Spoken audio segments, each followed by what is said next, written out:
Styrex japonicas, the Japanese snowbell. Like that. It's zones 5 through 8, 20 to 30 feet tall. The flowers are creamy white in the spring and they hang below the foliage. Very pretty. We have this in the Arboretum at the University of Memphis, and it is a beautiful tree.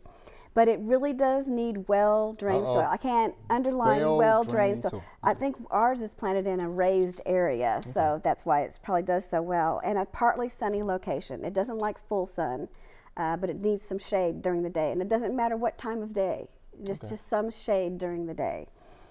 And it would be really nice near a patio too. They're beautiful. They're really I've seen pretty. them in some neighborhoods. Real nice. Wow, that was quick. If you want quick gardening tips, just subscribe below.